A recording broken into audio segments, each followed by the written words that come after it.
Don't forget to subscribe, leave a comment, and tap like if my voice finds you tonight. The walls listen better when we are not alone. The first time the key bit into my palm, I realized metal has a memory. It held the exact impression of my grandparents' lives, cool as winter breath, faintly oily from years in my grandfather's pocket, nicked along the teeth where impatience had met an old lock. I carried that antique brass tooth like a small animal that might at any moment turn and sink me into the past. When I pressed it into the iron mouth of the front door, the house inhaled, and the breath that came back to me tasted like lavender water and old smoke. The hinges cleared their throat. Dust rose and fell. Light from the street swam across the threshold and stopped, as though the tiles were a quiet pond and it was afraid of drowning. I stepped over, and the door swung inward without complaint. That was the first thing that unnerved me. The house did not creak in welcome or protest. It listened. Hallways narrow with age like arteries. The one in this house ran straight from the door to the back, a polished tunnel of parquet that remembered every footstep. On the left, a salon large enough to host a funeral for a century. On the right, a dining room where the windows had painted the wallpaper the color of weak tea. Farther down, the stairs turned their cheek to the hall and rose, a slow spiral of oak that looked like it had been carved by patience rather than hands. Everywhere, the old mirrors, oval and rectangular, gilt and plain, their surfaces silvered into a storm of tiny islands. They reflected me in pieces. I did not mind. A woman is easier to carry when she is scattered. Will you believe me if I say the house had a smell of its own and that it changed depending on where you were inside it? Not the kitchen. There the air always smelled of yeast and copper and onion peel, as though soup forever bubbled without boiling. But in the morning room beyond the French doors, there was a thin scent, like wet wool, drying near a radiator, lonely, domestic. And in the small cupboard under the stairs, where no one stored anything since my grandmother died, there was the smell of damp paper, the sour patience of newspapers grown soft with time. My grandmother refused to throw anything away. She believed secrets hid in layers, and that if she kept the layers, she could keep the secret still. But paper ferments, and secrets do not stay dead. They become air. I placed my bag on the hall table, where 3 shallow scratches cut through the varnish like initials in a school desk. I traced them absent-mindedly. Long ago, I had no business with keys. I was the child who pressed my ear to the stair treads to hear the adults whisper after dinner. The house remembers that too, I thought. The pitch of voices through wood, the way the carpet held crumbs. Children make altars out of corners, and I chose the junction where the hall met the servants' corridor. One of those spaces that has no purpose but to connect. That was my place, the place in between, where everything passed and nothing stopped. It might surprise you that I came alone. My children lived their lives at a speed my grandparents would not recognize. Screens, alarms, calendars that move by themselves. They offered to help me, but I told them no. People do not understand that grief has a temperature. If too many hands touch it at once, it cools quickly and hardens into something you cannot shape. I needed to be able to knead it, to warm it with the heat of my own body until it became pliable enough to make a future from it. I closed the door. Only then did I notice the clock. It stood in the corner like an uncle at the edge of a family photograph, tall, amused, certain. The pendulum was still. I pressed my fingers to the glass, felt the faint convex of it, the soft static that gathers on old faces and old clocks. In the small square of brass where the key should go, someone had stuffed a folded scrap of paper. I eased it out. The paper sighed like a moth. "When you come back," it said in my grandmother's hand, Do not wind time before you remember how it hurt. I did not wind the clock. Not on that first afternoon, and not later when dusk came and the walls seemed to exhale. I left time empty in that corner and carried mine to the kitchen, where even silence has a slightly greasy edge from years of frying onions. I washed a glass and drank water from the cold tap, and the pipes thudded in the walls like a heartbeat trying to find itself. Shadows appeared where they should not because the light failed, but because the house was full of corners. That was the second thing that unnerved me. It felt as if everything had eyes. I slept on the second floor in the south bedroom, where the wallpaper blossoms had faded unevenly, as if some flowers had outlived the others. The bed smelled faintly of winter coats. I lay down on top of the old quilt, shoes off, coat still on, like a watchman who has finally come to his post and refuses to trust the chair. Sleep did not come. Sleep hovered near the ceiling, cautious as a swallow. At some hour that does not like to be named, the light in the hallway beyond the door clicked on. It was the old kind of click, a round button set into a brass plate, and its sound moves me even now. It is a sound that says, "A decision has been made." I got up. By the time I reached the landing, the light was already dying. The house was economical with illumination. It never gave more than was needed. The landing mirror, the wide one with the crack like a river across its upper right, held my shape and added another. If you have ever seen your grandmother's reflection lean out from behind your own, you know why a person might sit down. I did not sit. I walked toward the mirror until my breath fogged the old silver, and the fog took the shape of a handprint I had made long ago, when I was tall enough to notice, but not tall enough to reach the towel.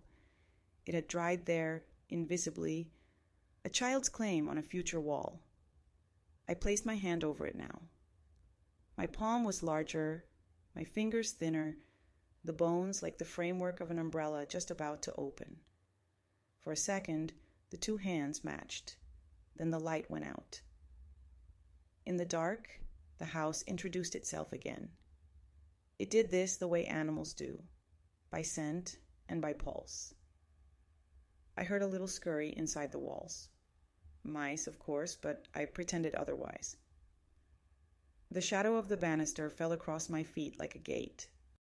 I could make out the portrait at the end of the hall, the woman with the soprano throat and the eyelids that never fully opened, even in the painted world. She had been my great-grandmother's sister, or so the story went. She married a man who worked with glass and learned to cut it herself. The family said she died of grief, but glass can slice in other ways. It was there, at that hour, that the house asked me its first question. Not in words, not with a voice, but with a pressure that mounted in my chest until my breath had to go somewhere.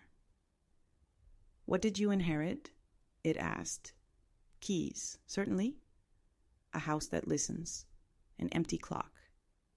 And also the rooms behind my grandparents' eyes, the ones that made their love heavy.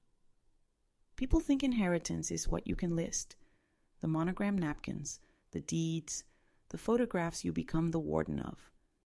But I inherited the decision my grandmother made in a winter when the river froze, the slap of a hand that never learned how to be gentle, the prayer left, half said, when someone called her name from the door.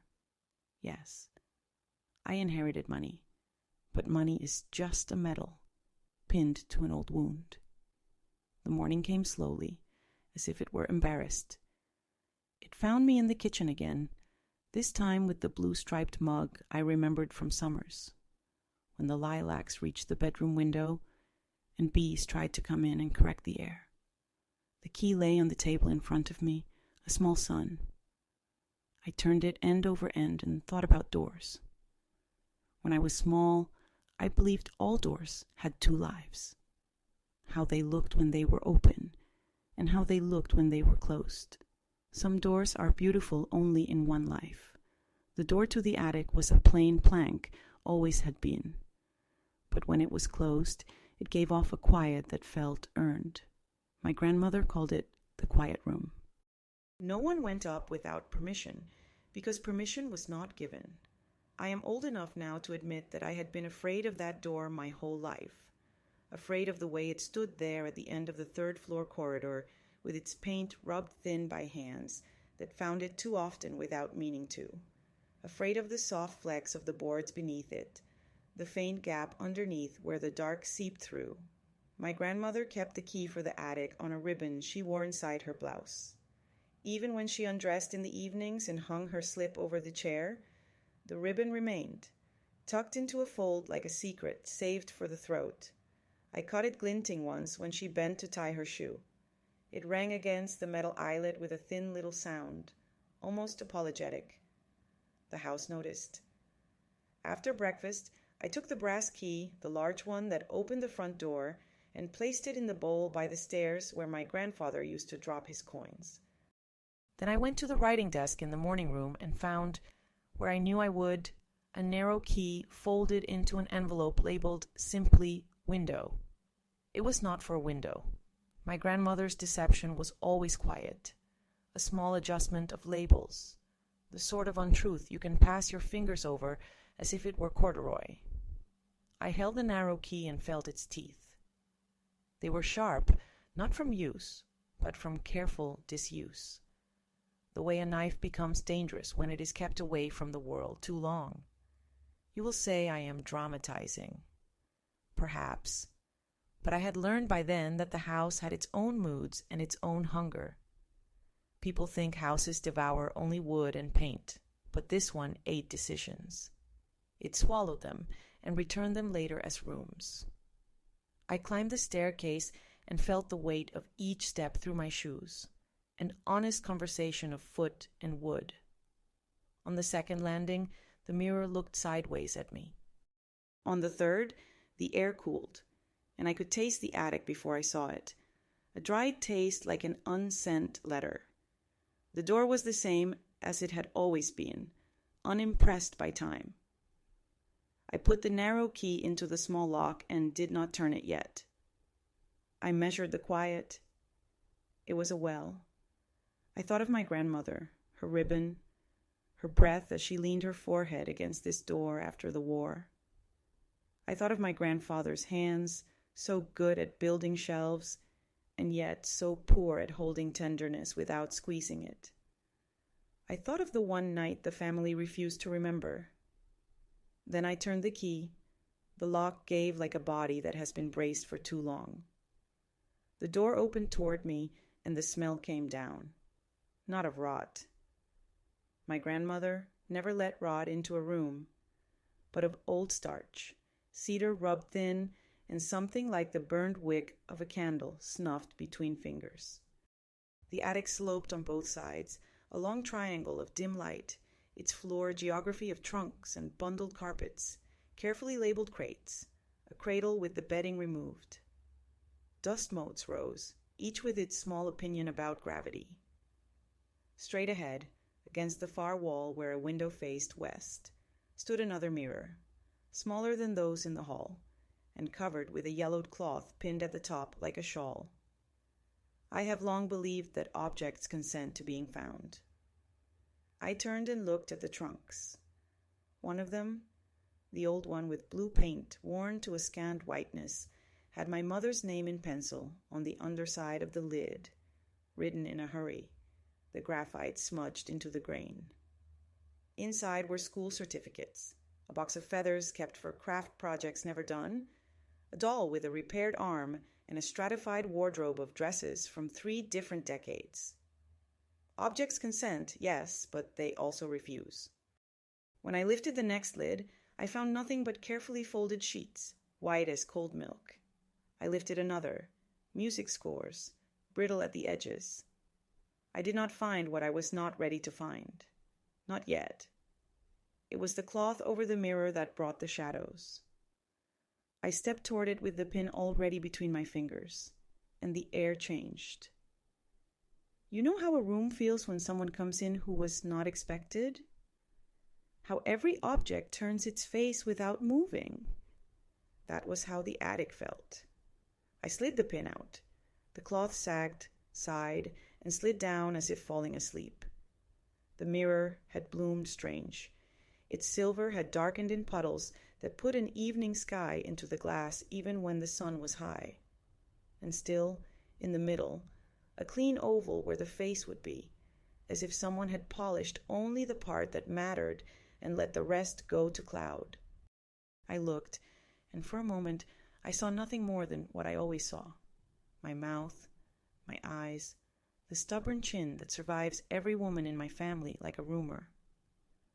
Then the light shifted as a cloud passed the sun. The room thinned. In the mirror, someone stood not behind me, but within the glass. She was young. She was me at 17, except her hair was pinned differently and her lip was slightly swollen, as if she had bitten it hard not to cry. She lifted her chin, and I knew the exact movement because it was mine. The motion I had learned to make when a question came that could not be answered truthfully without remaking the room we were standing in. She opened her mouth. The house tightened. If this stirs something in you, if it reminds you of rooms you've kept locked, leave a comment, and keep me company in the dark. The sound that followed was not a voice, but the sound of something falling very softly in a closed wardrobe. I do not know whether it happened in the attic or in the mirror. Her mouth moved again. No sound, but my jaw remembered the sentence. You told no one. I put my hand on the frame of the mirror. My palm found a small nail head protruding from the wood, and a blunted pain kissed me enough to remind, not enough to wound. Yes, I told no one. I told myself I was saving them. I told myself the house would eat it, and that it would become a room with a window that could be opened in summer. But I left the window shut, and the house did not forget to be hungry. There was the question of the clock. It had remained still in the corner downstairs, guarding the hour like a dog that refuses to bring the stick back. In the attic, time had made its own arrangements. The dust, the insulation, the careful labels performing the work of seasons. I went back down with the mirror's cloth folded over my arm, and as I reached the second landing, I heard the faintest tick. Not the clock, it was too proud to start without an apology, but something inside the wall. A small metronome, counting. I pressed my ear against the plaster. I heard water. I heard the thickness of old lath, and beneath it, like a fork tapping the rim of a glass at a wedding to request quiet, I heard the past trying to get my attention. In the morning room, the desk sat with its many small drawers, each with a mother-of-pearl button for a pull. I opened them one by one, calling cards whose names had no faces left to anchor them, a dried sprig of rosemary that still held a breath of green, an envelope addressed to my grandmother in a careful hand I did not recognize. Inside, a photograph. A summer day sharpened by black and white film. The bench beneath the chestnut tree. My grandmother, young in a way I had never allowed her to be. Beside her, my mother at 5, one sock falling down. And a boy. He had my grandfather's eyes, but not his patience. On the back, in pencil, the day we decided to keep the door closed. I turned it over and over as if I could shake the other decision out of it, the day they chose to open it, or the day they wished they had. The shadows lengthened along the floor, taking slow possession. I could hear the city beyond the curtained windows carry on with its business. A bicycle bell, a delivery truck, coughing, a neighbor's radio trying to decide between 2 stations. Life is rude that way. It keeps moving even when you are a stopped clock. When I went at last to the long clock in the corner, my grandmother's paper still lay on the lip of the keyhole. I read it again. Do not wind time before you remember how it hurt. And I remembered. Not for the house, not for her, but for the girl with the bitten lip who looked at me from the polished oval amid the tarnish.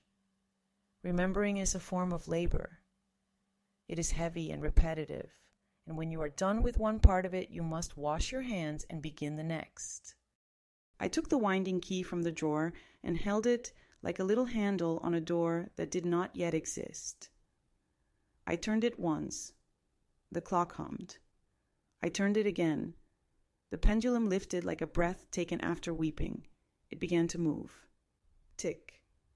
The word entered the room. Talk. The room answered it.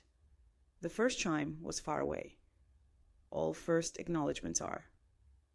The second sounded closer. By the time the clock had declared 4, the house had aligned itself around the sound. Steps learned to take their time. Curtains adjusted their fall. Even the dust seemed to settle more deliberately. I put the photograph back in its envelope and sat at the desk. My hand found the pen without thinking. I wrote a name I had avoided for 50 years. It looked ordinary on the page. Names do until you say them out loud in the room where they were first shouted. There is a way in which writing is like opening the attic door. You put the key in, you wait for the weight to shift, and then you lean your shoulder. I wrote until the sun moved from one window to the other and the shadows changed ownership. I wrote until the meat of my thumb ached and the nib caught at the paper in little bites. I did not make poor poetry of my pain. I did not dress the wound for visitors. I wrote what happened and what did not, and what might have, if someone had stayed in the room instead of leaving. Because the soup needed stirring, because the dog needed letting out, because the clock needed winding, because the child needed telling that bedtime had come. When I set the pen down, the house was quiet, not empty quiet. The quiet that follows when someone has finally said their name after being asked 3 times, and the air has accepted it without judgment. I stood, and the chair made the small sound of an animal adjusting itself in sleep. I went to the hall, and as I passed the bowl of keys, I dropped the narrow 1, the addict's 2, lie among the coins, and the large brass tooth that had been the first to greet me. Keys like company. They like the weight of their own kind. I thought of the ribbon my grandmother wore. I thought of cutting it with the scissors kept in the sewing tin, and how the ribbon would need to be wound into a small circle if it were to be kept at all. I did not expect the knock at the door. Not then. Not at that hour when light is so thin it cannot hold a voice. It was a gentle knock, the kind people make when they are sure they should not intrude, but cannot keep themselves from asking to be let in. I went to the door and placed my hand on the wood. Warm. I did not look through the peephole. There are moments when you must choose the nature of your fear. I chose to open the door. On the step stood a girl of about 9, hair plaited unevenly, shoelaces making elaborate arguments with themselves. She held a parcel wrapped in brown paper, tied with twine. Her eyes were familiar in the way that aching is familiar. "They said to give this to the lady with the house that knows," she said. Her voice had the careful tone of children sent on tasks too old for them. I took the parcel. It was light. "Who sent you?" I asked. She shrugged, as if the question had been answered once and for all by her arrival. "They," she said again, and then she looked past me into the hall, as if the staircase had called her by name. "It smells like my grandmother's coat," she said dreamily, and the envy I felt of her certainty was almost holy. I thanked her. I did not ask her name. There are names that belong to the future and should not be borrowed by the present. She nodded to herself, a decision made, and turned. The street was waiting, the afternoon finally remembering to become evening. I closed the door. The paper crackled under my fingers. I untied the twine and used my thumbnail to ease the tape away, as one might peel an old label from a jar one plans to fill with something new. Inside was a small hand mirror, the back inlaid with mother of pearl in a pattern of vines. Its glass was clear, so clear I could see the small gold flecks in my own irises, the flecks my daughter has and my son does not. Along the rim, etched so faintly I felt it before I saw it, were the words, "Hold me toward the dark." I did. The mirror did not change what it saw. It changed the way I looked.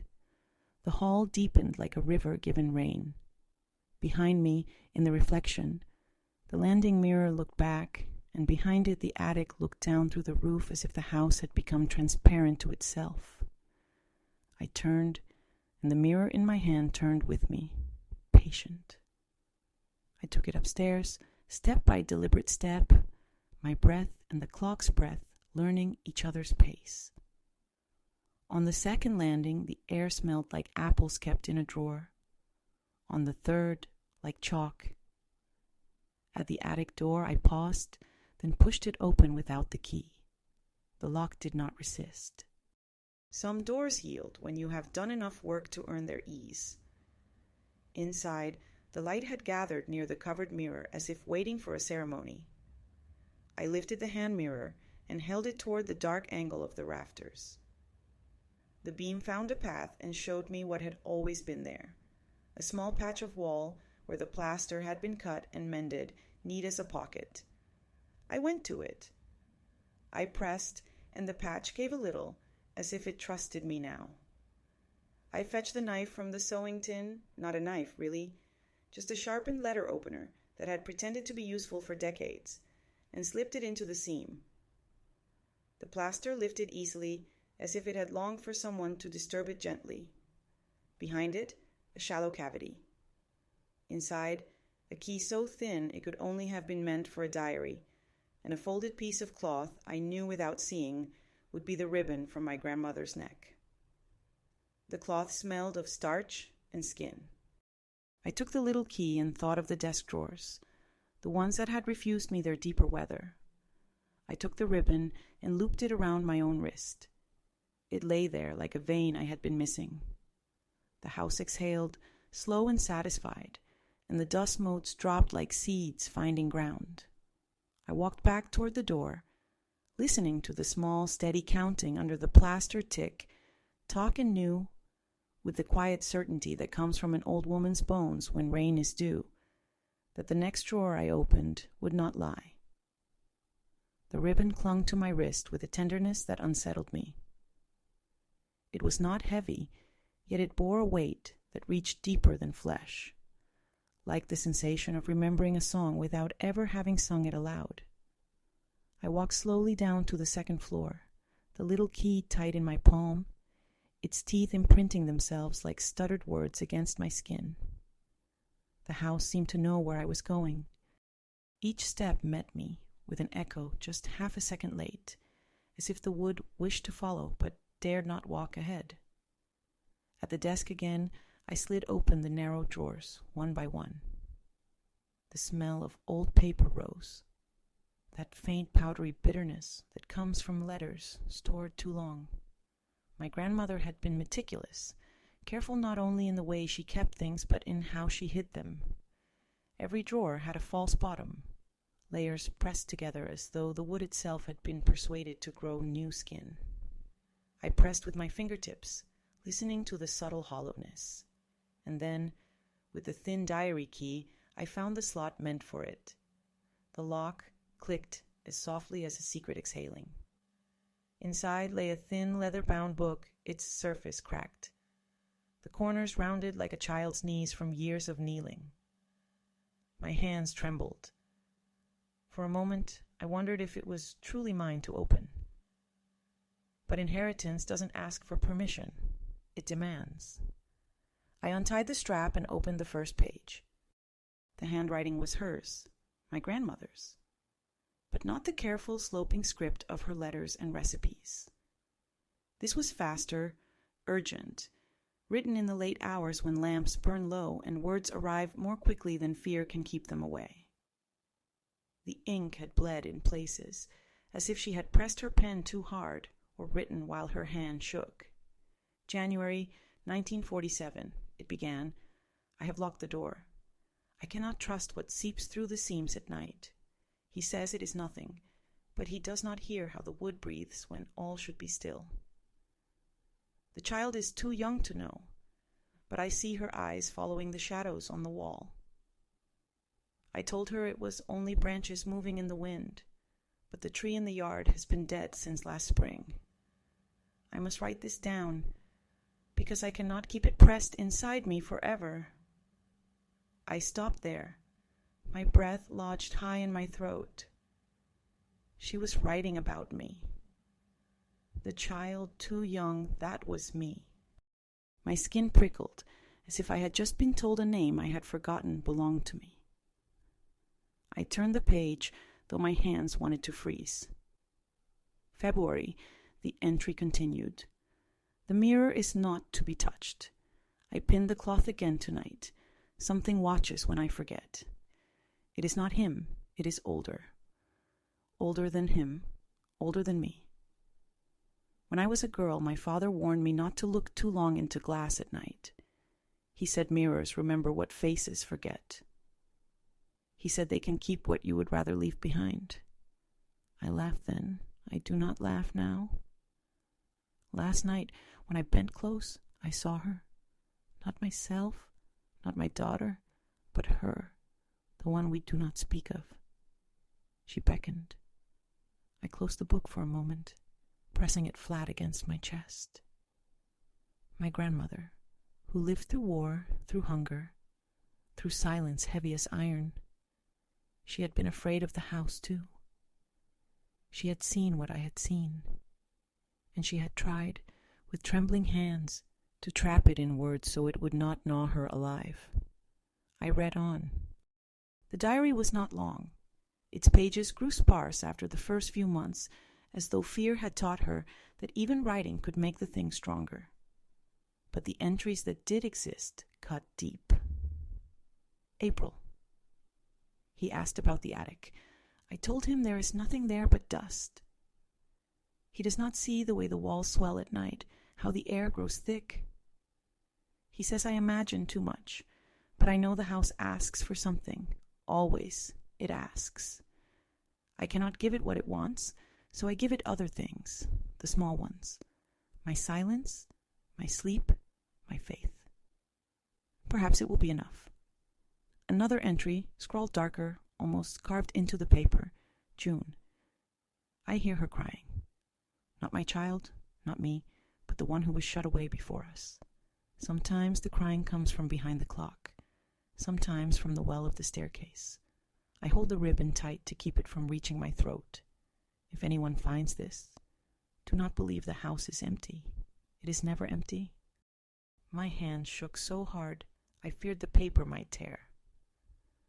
I folded the diary shut and placed it on the desk, though every part of me wanted to fling it across the room, to scatter its words back into silence.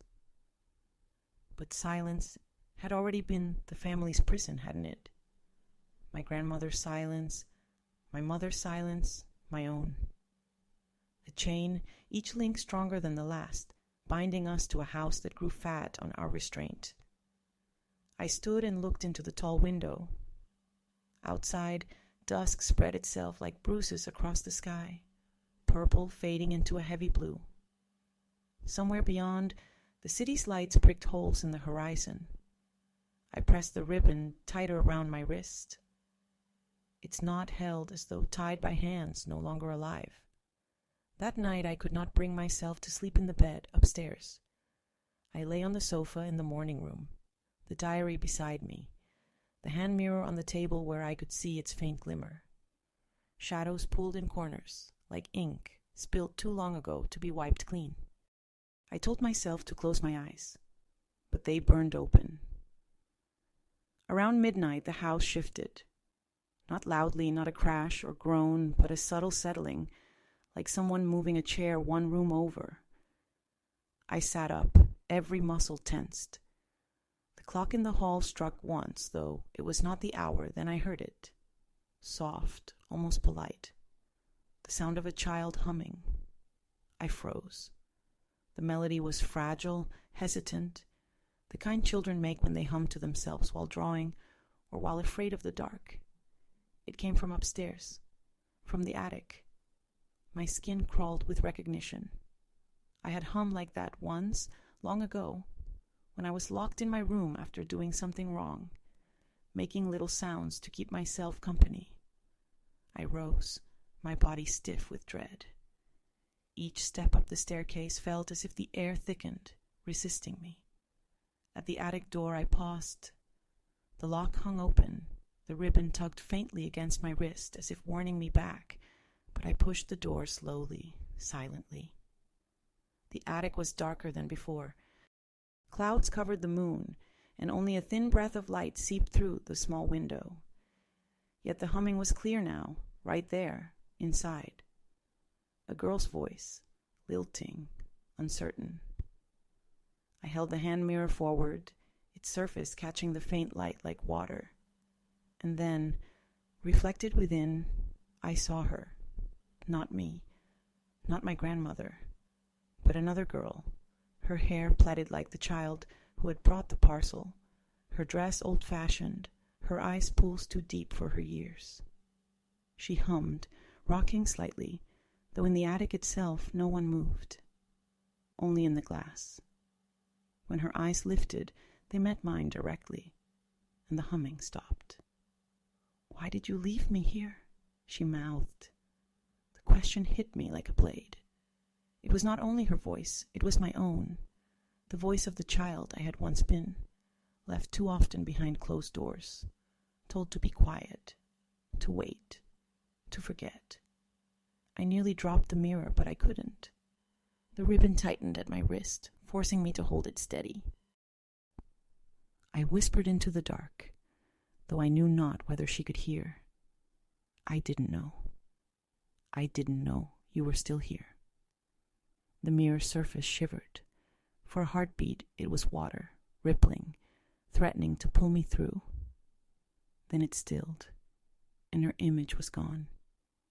Only my face remained lined, pale, eyes wide with the terrible recognition that I had inherited not only walls and wood and clocks, but grief layered deep as the beams of the house. I backed out of the attic, shutting the door without the key. The humming did not return, but the silence that followed was worse, because it was listening. If you've ever felt the weight of family secrets pressing through walls, tell me, I am not the only one. Leave a word, a thought, a sign, so I know this story is not falling into silence again.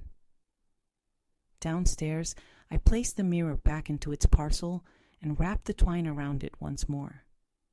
But I kept the diary and the ribbon. Some things must be carried, no matter how heavy, until they can finally be spoken. And the house knew. I could feel its satisfaction in the steady tick of the clock, in the calm breathing of the stairs beneath my feet, in the faint, almost loving whisper of shadows across the walls. It was not finished with me, and I was not finished with it. We're breathing. It made the room seem less like a place and more like a body, exhaling its past in slow, uncertain sighs. The candle's scent was faintly sweet, like beeswax mixed with old cinnamon that had seeped into the wood over years of winter suppers. The diary lay open on my knees, a creature resting between breaths. I traced the ridge of the spine with one finger and listened for the particular caution of midnight, the way a house lowers its voice when the hour grows thin. There are rooms that bear witness and rooms that conceal.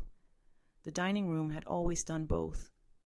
It was the stage of birthdays and reconciliations, and also the refuge where my grandmother folded napkins precisely, so that hands would have occupation while mouths said less than they meant.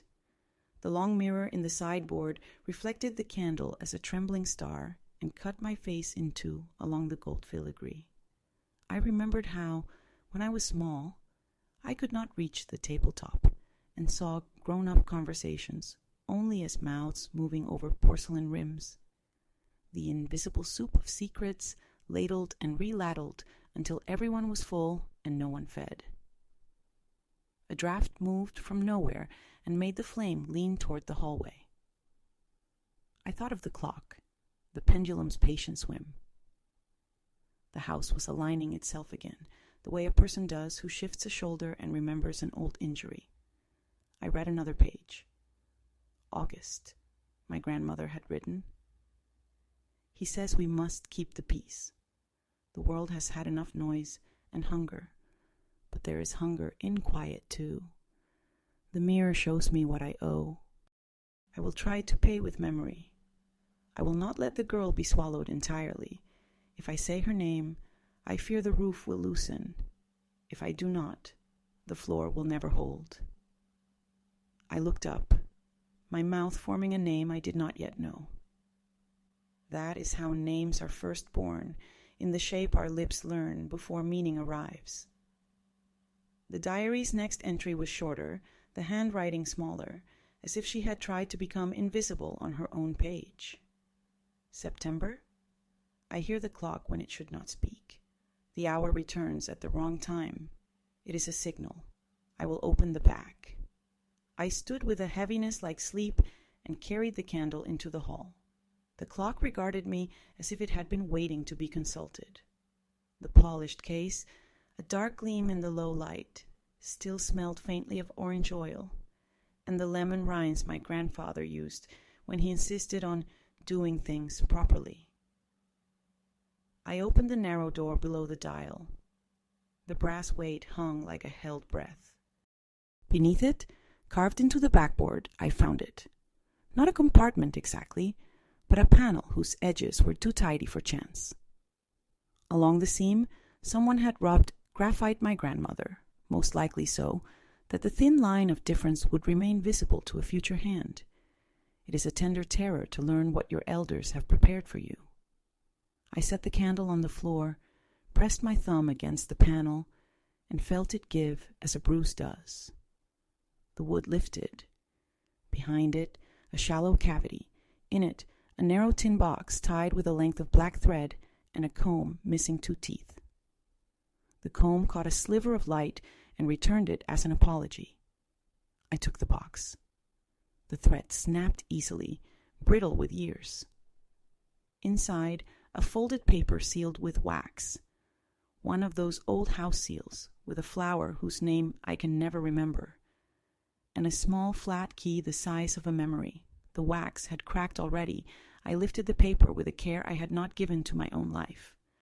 The letter was addressed to Who Comes After. The handwriting was my grandmother's, but steadier than the diary's night work. If you have opened this, it read, it means either I have been braver than I feared, or you have been braver than I could be.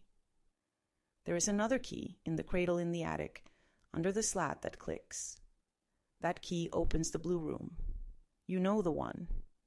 It has been a guest room since before the war, and afterward we called it the mending room. It is neither. When you open it, do not stand in the way of the door. The room remembers the angle of an exit. I did not want to go immediately. Even courage needs tea. I carried the letter back to the dining room and poured water from the bottle I kept near the candle, watching it take on the light as if it had learned a trick. My hand mirror lay where I had left it, its mother-of-pearl vines making a private summer. A tiny watermark had appeared on the paper where my thumb had rested too long. The past absorbs us that way, leaving a stain. I climbed the stairs again, candle cupped, the dark like cool cloth against my cheeks. In the attic, the air felt more transparent, less hoarded. The cradle waited with that dignified sadness objects acquire when their purpose has been withdrawn but not replaced. I ran my fingers along the mattress board until I felt the small slide of a slat practiced in disobedience. It clicked, the sound the mouth makes when it refuses and then agrees. Beneath, a key wrapped in blue ribbon, faded toward the gray of cloud. It was heavier than it looked. The blue room had always been the quietest place in the house. On summer afternoons, you could hear the soft rattle of leaves against the window like polite applause, and in winter, the radiator sang its tin hymn. The door was indeed blue, though the color had thinned in the sun until it looked like breath left on glass. I remembered the mending basket in the corner, the needle cushion shaped like a tomato that had faded to a sort of sorrow. I placed the blue key into the lock and felt the tumblers wake, one by one, like vertebrae flexing after too long in one posture. I stepped aside as the letter instructed and turned the key. The door opened with a haste that tasted like relief, and a curl of cold air rolled past my legs, skimming the hall as if looking for a stair to run down. I let the room breathe. Then I went in. At first glance, it was unchanged. The iron bed, the white coverlet that kept its crispness even in heat, the small table with a porcelain dish for rings. But the light was different, deeper, as though the window looked into a well instead of onto the street. The mirror above the dresser had been removed. In its place, a rectangle of unfaded wallpaper showed where it had once hung, hallowing absence. On the floor, an outline where a rug had lain for years, a geography of dust. The smell was of starch, lavender sachets, and the faraway sweetness of a soap no one makes anymore. By the bed, a slim wardrobe stood slightly ajar, admitting the thinnest line of shadow, a slice of night standing upright. I touched the door, and it opened, revealing dresses wrapped in tissue and a pair of shoes with the sort of modest heel designed to shorten a day that might otherwise lengthen. On the inside of the door, near the hinge, someone had scratched a word. Not once, but many times, each upon the last, until the wood had learned to say it. Lina. The name went into me like warmth, not a shock, but the undoing of a long tightness. Lina, I said, aloud in the blue room, and the sound was honest. The house shivered in agreement. I had not known her story, only her outline. A girl we did not invite into the family photographs. A rumor that made adults exchange looks with the care of waiters passing soup across a crowded table. I had asked once, and my mother's mouth had gone thin. Some doors stay closed, she'd said, and given me a slice of apple as if sweetness could pad a silence. Now the door was open, and the name at last in air. The bedside table had a drawer that stuck halfway, the way drawers do when they hold something that cannot be entirely contained. I eased it forward. Inside lay a small book bound in plain cloth, the corners smoothed by a familiar desperation, the kind that needs edges to hold while the world tilts. Not a diary, a sketchbook. The first page was a window, the second stairs, the third a clock. Each drawing was careful, almost reverent, as if the house had sat for its portrait and the girl had tried to make the pencil kind. In the margins, notes. The mirror sings when the hour is wrong. The ribbon stops the breath. If you touch the key, it looks back. I turned a page and found a drawing of a face I knew the way you know the back of your own hand. My grandmother's, younger, the eyes the same stubborn almonds, the mouth set as if it could hold. Next to it, a smaller face, my mother at 5, hair escaping its barrette. Between them, a figure unfinished, sketched only to the shoulder, the rest erased until the paper thinned. Beneath, in small letters, then where do I fit? Not a question, an address to emptiness. I pressed the book against my chest and felt my heart answer. I wanted to cry, but it would have been too easy, too much of a letting loose without a listening. Tears are not always the most honest water. I sat on the edge of the iron bed, the mattress giving that small sigh bodies remember. Lina, I said again, and then, because truth requires company, I'm sorry. The apology entered the room and found a place to sit. It put its hands in its lap and waited. The clock downstairs chimed the quarter hour, though it was not that time. This house, I thought, has been calling the wrong hours for years, hoping someone would notice the irregularity and read it as code.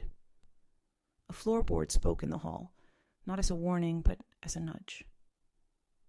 I left the sketchbook open to the page where a window had been drawn twice, the second time darker, as if the artist wanted to insist on the possibility of opening. In the hallway, the landing mirror blurred my face at the edges the way grief does. I went downstairs into the kitchen, where the air carried that permanent broth of onions, copper, and remembered gatherings. I filled the kettle and set it on the old stove, listened to the first soft question it asked as the flame found its breath.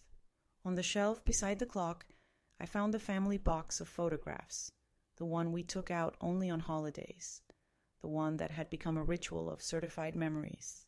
I brought it to the table and began to sort. Here was my mother with a paper crown from Christmas. My grandfather standing too stiff, as if posture could persuade history he had done enough. Here was my grandmother with a gardening hoe, the collar of her blouse damp with effort. People smile for photographs to prove to themselves that smiling is a skill they still possess. But in one envelope, separate, was a single photograph of a girl I had not seen before. Her hair was plaited.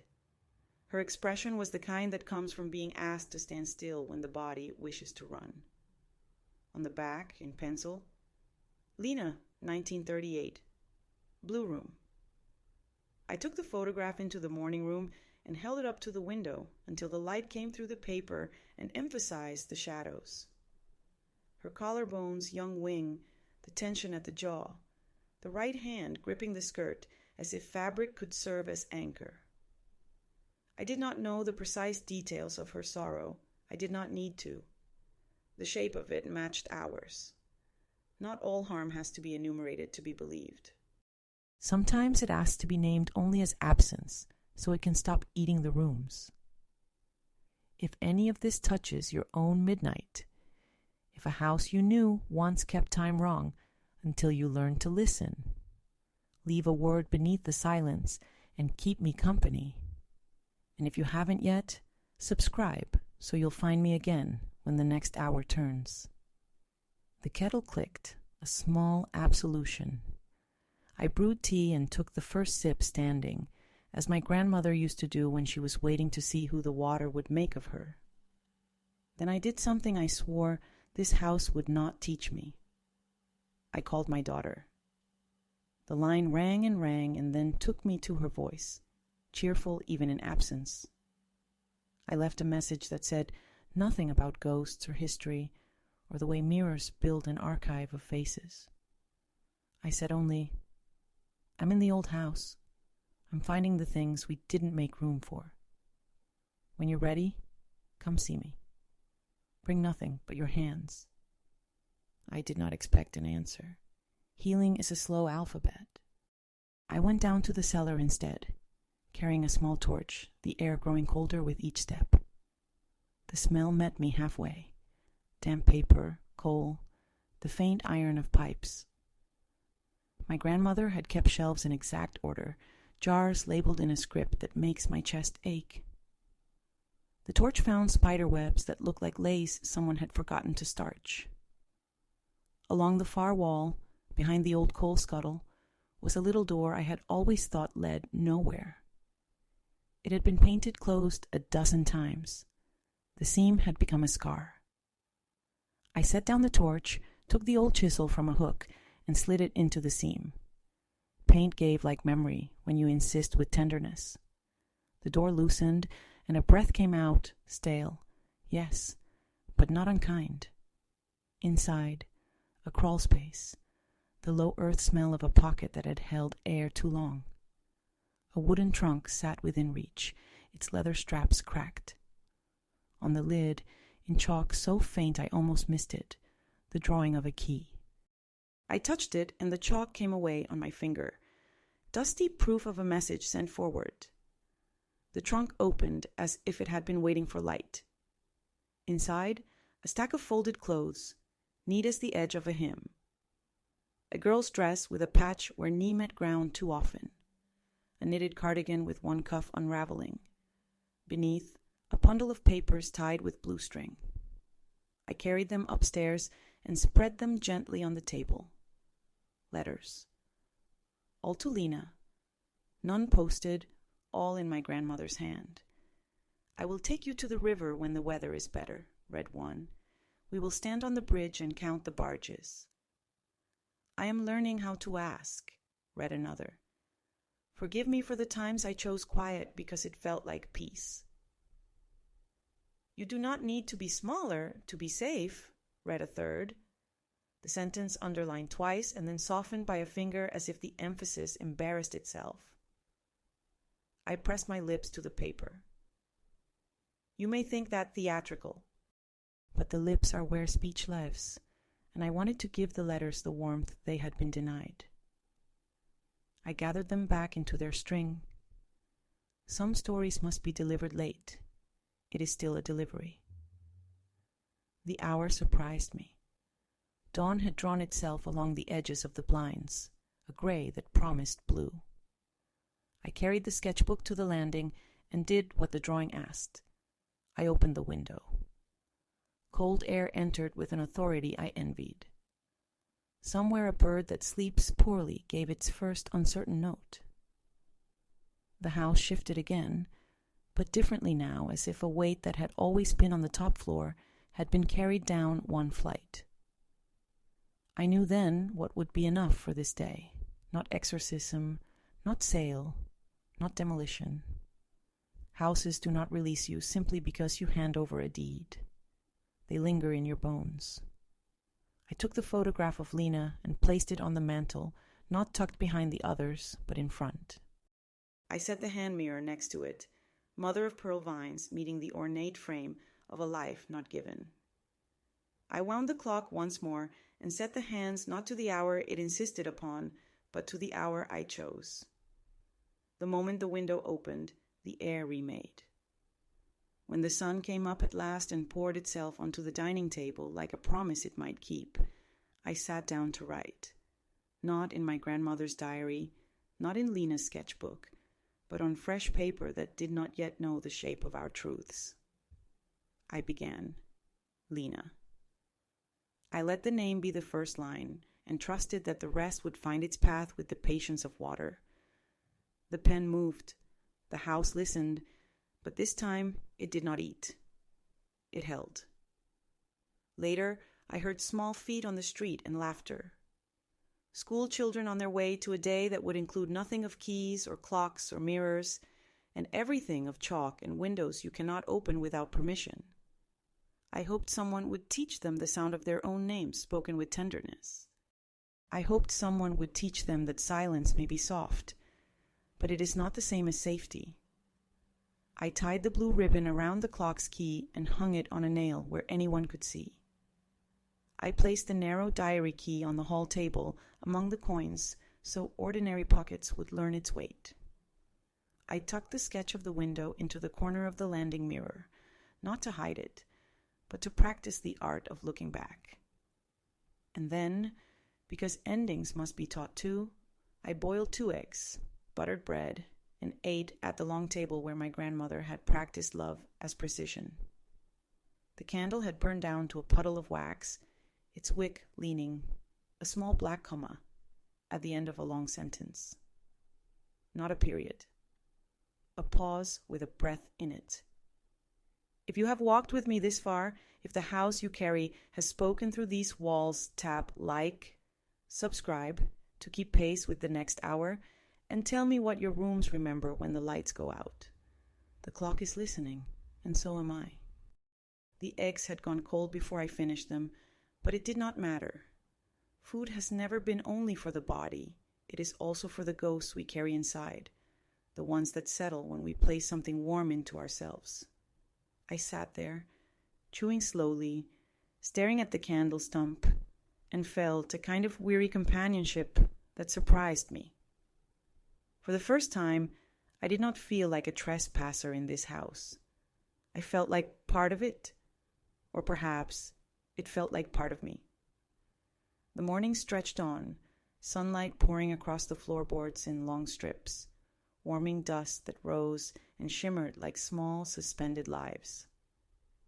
I opened the window wider, and the city's hum entered distant voices, a dog barking, the faint toll of another church's bells. The house seemed to accept this intrusion, as though allowing the present to visit at last. It had spent so long feeding on the past. Perhaps even it was tired. Still, a house that has eaten shadows for decades does not change in a single dawn. I knew this, and yet I wanted to try. I went back to the attic, to the covered mirror that had shown me too much. My hands trembled as I lifted the cloth again, but the glass looked dull, almost indifferent, as though it had closed its eyes for a while. The oval of polished silver was gone. All that remained was clouded surface. For the first time, I dared to touch it with my fingertips. It was cold, but not cruel. I whispered, "Lena," into the stillness, and no figure appeared. Just the echo of my own voice, fragile, circling the beams. I carried the sketchbook down with me. On the table in the morning room, I spread it open, page after page of Lena's careful lines. Windows, clocks, stairways, faces. I realized she had been mapping her captivity, recording the architecture that held her, as though drawing it could make sense of it. But in the final pages, her hand had changed. The lines grew shaky, rushed, almost desperate.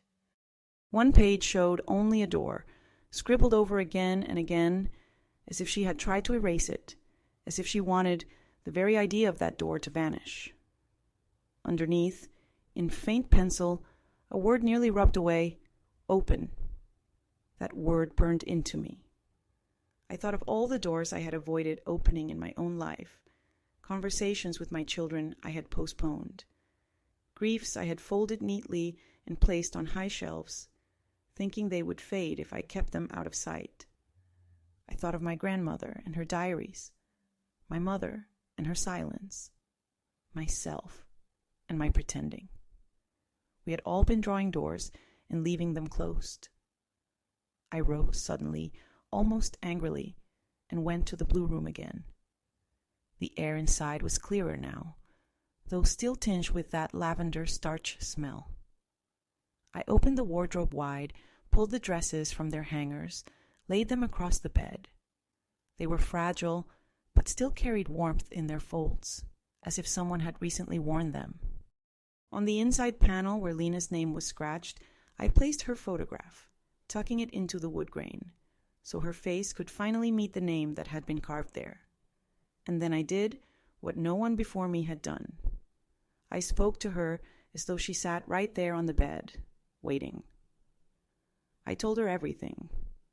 I told her about the letter, the diary, the humming in the attic.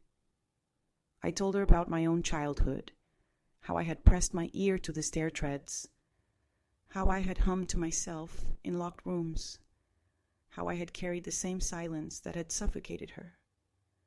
I told her I was sorry. I told her she had not been erased, not while I had breath to speak her name. The room listened. The boards eased. Even the clock downstairs seemed to pause between ticks. For a moment, I thought I heard a sigh soft, barely there, like the creak of fabric when someone sits down beside you. My eyes filled. I did not look in the mirror. I did not need proof. Some presences are truer felt than seen. That night, I dreamed. I was standing at the landing mirror, but this time it did not fracture me. It showed me whole, and beside me stood a girl with plaited hair. She looked younger than my youngest grandchild, yet older than me in her eyes. She reached out her hand, not to accuse, not to beg, but to touch. When her fingers brushed mine, I woke my wrist still bound by the ribbon, though it had loosened in the night, as if it had finally forgiven me. The following day, I began sorting through the house properly. I opened cupboards, trunks, drawers. I did not skip any, even when the smell of damp paper made me gag, even when the shadows gathered thick in corners. I carried items into the light, Lena's letters, my grandmother's notes, photographs long hidden. I placed them all in one box, not to bury again, but to keep in sight. I told myself that when my daughter arrived, I would show her. I would not repeat the mistake of silence. At dusk, when the house darkened again and the walls shifted with that subtle, familiar hunger, I lit another candle and sat at the desk. I opened fresh paper and wrote not to ghosts, not to shadows, but to my children. I wrote their names at the top.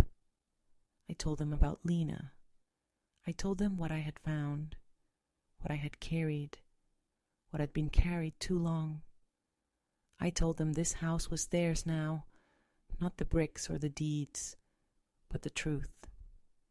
I sealed the letter and left it on the table where the morning sun would find it. For the first time in decades, I slept deeply. The house did not stir, did not whisper, did not hum. It seemed to rest, like a creature that had finally been fed something real. When I woke, the ribbon lay on the floor beside the bed, coiled like a snake that had shed its purpose. The clock ticked steadily, its hour true. And yet, houses that eat shadows do not go hungry forever. I could feel it, even in the quiet. The walls were listening, patient. The mirrors, though duller now, still held their storms. The house had not let go. It never would. But it had, at last, made room. I knew then that the end of this story would not be in burning the house down or fleeing from it. The end would be in leaving it open, in keeping the doors unlatched, the windows cracked, the name spoken. The house would remain, and so would I, but no longer in silence. If you are still here with me, if you felt the weight of walls that remember more than they should stay close, leave me a word. Subscribe, so that when I finish this, you can walk with me through the last corridor of this house that has kept us both awake. Because the final room waits still, and I must open it. The final room was not in the attic, nor the cellar, nor behind a locked door I had avoided all my life. It was smaller, plainer, and more ordinary than I could have imagined. It sat at the bend where the front hall met the servants' corridor, the corner I had claimed as a child, the place between places. A pantry, people would have called it, or a broom closet, but I knew it by a different name even before I opened it. It was the room where silence had been folded and put away. The door stuck at the top, the paint swollen by winters of breath. When it gave, a draft let out the smell I remembered from the first afternoon. Damp paper and the faint vinegar of old paste. Shelves lined the walls at odd heights. Bundles of newspapers lay tied with twine that had darkened to the color of old tea. The bare bulb above me hummed once, decided not to, and stayed dark. I left it. Some truths should be seen by the light that already exists. I leaned in, feeling the cool against my cheeks, feeling the clock's distant tick, as if it were under my palm. On the lowest shelf, behind a row of empty preserving jars that still remembered summer, a wooden box had been pushed far back so the shadow would own it. A child's reach would never have found it. A woman's would, when she had finally decided to stop pretending. I slid it forward. The grain was smooth from being handled only by the cautious. Its lid had no lock, only a small brass catch that had learned obedience from hesitation. I lifted it. Inside, a folded muslin handkerchief with a scalloped edge, a small ring, plain gold, thin from years of wearing or from years of worry. A ribbon, not blue like the others, but a red that had faded into a gentle rust. And a stack of papers, their edges soft as cloth. On top lay a certificate. My hand knew what it was before my eyes did. Birth certainties have a weight. I read the name, Lena. I read the year, 1938. I read the mother's name and the space for the father's left blank. The line, a quiet field where a harvest had not been acknowledged.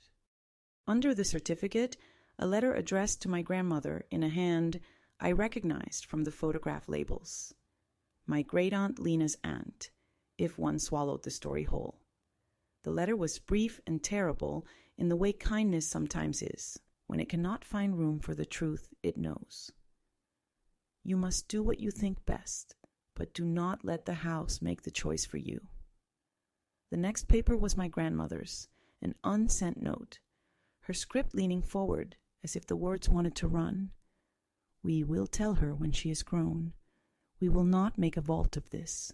The man in our house will not be invited to speak. No name, only that careful phrase, a man in our house. There are violences that prefer the passive voice because it is easier to live alongside a sentence with no subject. The paper did not give me one. It did not need to. The grain of the house itself had recorded the angles. Lies leave their own weather. Beneath the papers, wrapped in the red ribbon, a lock of hair, fine as the threads in the muslin handkerchief. I closed my eyes and felt the pull of time the way a tide pulls at ankles. When I opened them again, I saw what I had not let myself see for 70 years. Why the blue room had kept its breath. Why the mirror had been taught to sleep. Why the clock had called the wrong hours. Lena was not my mother's cousin, not my grandmother's sister's child. She was my mother's sister and my grandmother's daughter. The family had changed the grammar to survive the sentence. I sat on the floor with the box in my lap, and the cold of the pantry rose into my bones like an old habit returning. I did not weep. Tears would have made the air warm too quickly and the papers damp. Instead, I did the only thing that felt like the right size. I spoke into that little dark and told the truth out loud where the shelves could hear. My grandmother bore a child in this house, I said, and the word bore felt like both verb and weight. A man who should have protected did not. They kept the baby, and they kept the silence. They named the silence for safety and fed it with years. The pantry did what houses do when they are offered a clear sentence. It shifted itself by one small degree. I carried the box into the morning room and sat it on the table where the sun could see. The light sifted through the paper and turned Lena's name into something luminous. I laid the certificate beside the sketchbook. I placed the ring on the wooden surface and watched it make a soft circle of reflected brightness that touched the edge of the hand mirror. The mother of pearl vines woke a little, not with shine, but with acknowledgement. The house prefers nouns to pronouns. So do I now. My daughter arrived that afternoon. I heard the rattle of her bicycle's chain against the gate, and the little cough of the bell she always insists is a song. She came in with cheeks at the temperature of weather, bringing with her the smell of wool and wind and the sweetness of something she had eaten on the way, because she never remembers to sit down. She hugged me, the way the kind do, not tightly, but thoroughly, as if her arms were a room and I could rest in it. "Are you all right?" she asked, and then, without waiting for my lie, "What have you found?" I showed her. I did not narrate it in the family way. I did not soften or apologize. I touched each object as if introducing one friend to another. "This is Lena," I said, placing the photograph in her hand. "She is mine too."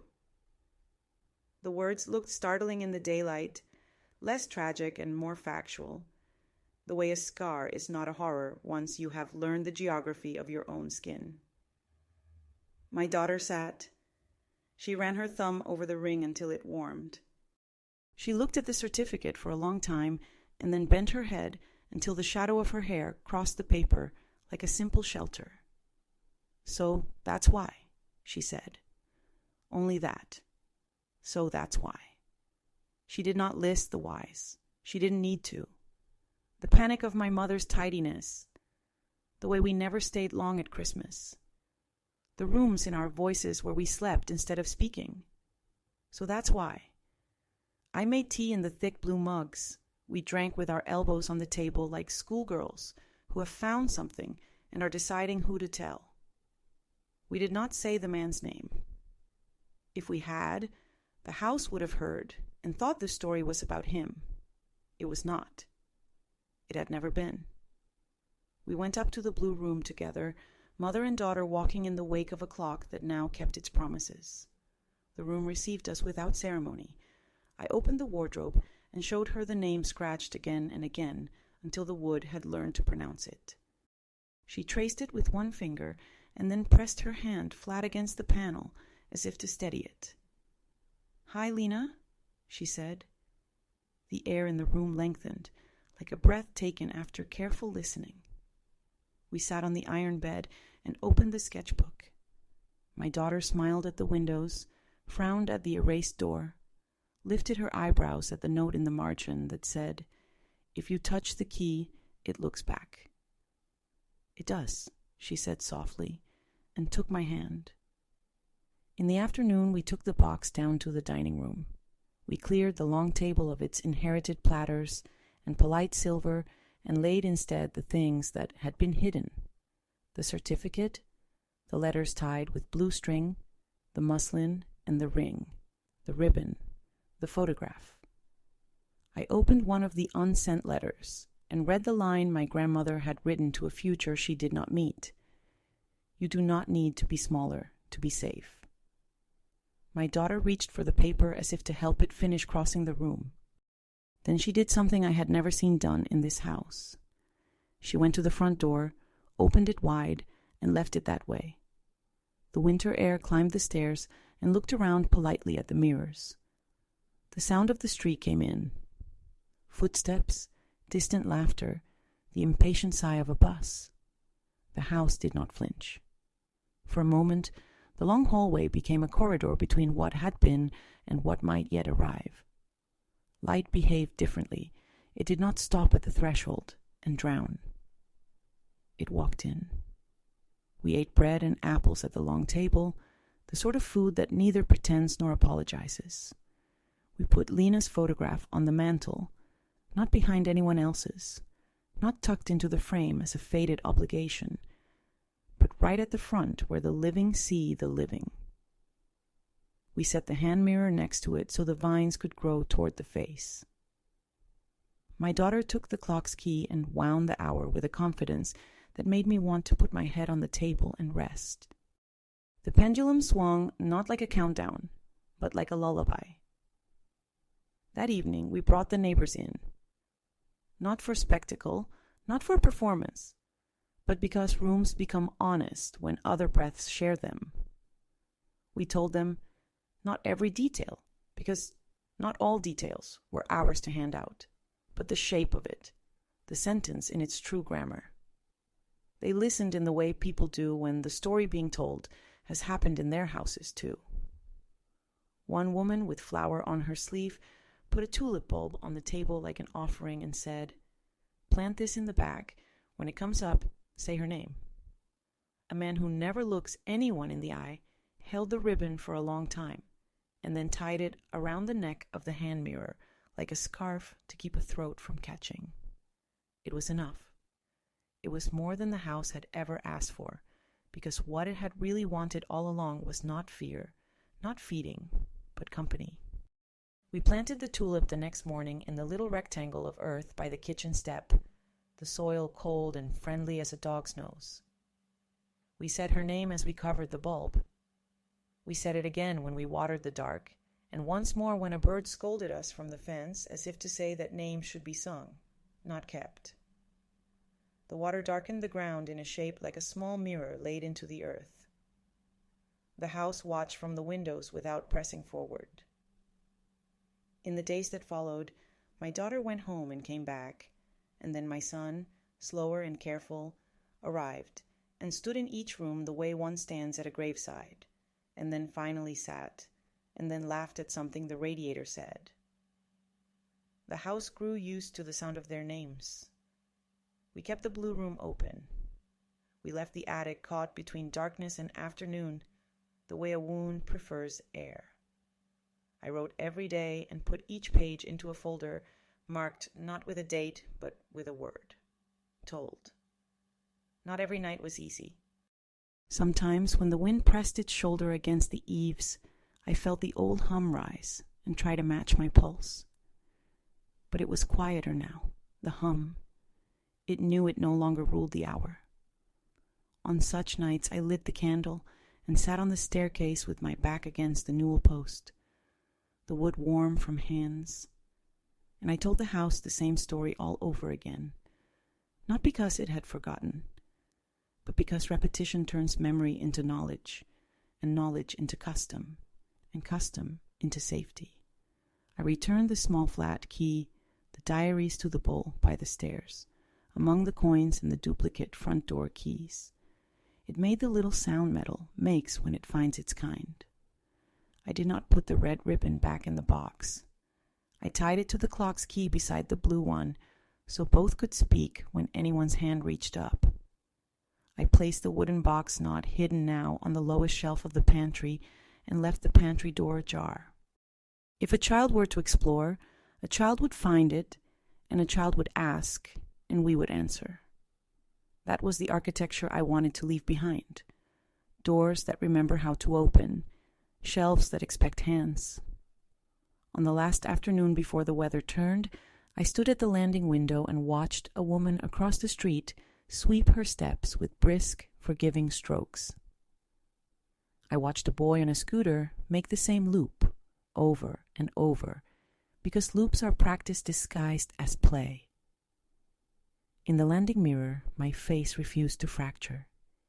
It held, lined and complete, the stubborn chin my family grows, the eyes that have learned both caution and its opposite. Beside my reflection for a moment, I thought I saw another, the suggestion of plaits, the concentration of a girl drawing a door. I did not turn to look behind me. Some visitations are not for the neck, but for the heart. Evening came with its unremarkable magic. I made soup from what was left in the larder and ate standing up in the kitchen like my grandmother in her apron, though I didn't ask the silence to do my work for me. I took one of Lena's sketches, the window with the darker second drawing, and tucked it into the frame of the landing mirror, so that all who climbed the stairs would see the possibility of an opening and be reminded that insistence is a kind of love. I wrote Lena's name again on a clean card and placed it with the others on the mantel, not as a shrine, but as an address. When night finally opened its own door and came in, respectful now, I walked the house the way you walk a child through rooms before bed, touching the edges, reminding everything of its names. Kitchen, clock, mirror, ribbon, window, blue room, pantry, stair. I returned to the front hall. The bowl of keys caught the small light and made its simple constellation. I took the large brass tooth in my palm and felt its old impressions, the nicked teeth, the oil of generations. I opened the front door and stood on the threshold, where inside and outside share a brief, generous border. The air smelled of wet stone and something sweet someone was baking too late. I listened. The house listened back. The tick and the city made a duet. I did not lock the door. I left it against the jamb, with the barest gap so that air could thread the rooms and carry our sentences where the plaster had kept them. The gap made a sound the old wood had not made in years. A soft, contented whisper, like a book closing after the last line, with the knowledge it will be opened again. If my voice kept you company through these rooms, leave me a word, so I'll know I wasn't speaking into the vault. And if you want to find me when the hour turns again, subscribe and touch the little bell. I'll be here with the key in the bowl and the door not quite closed, listening for your steps on the stair.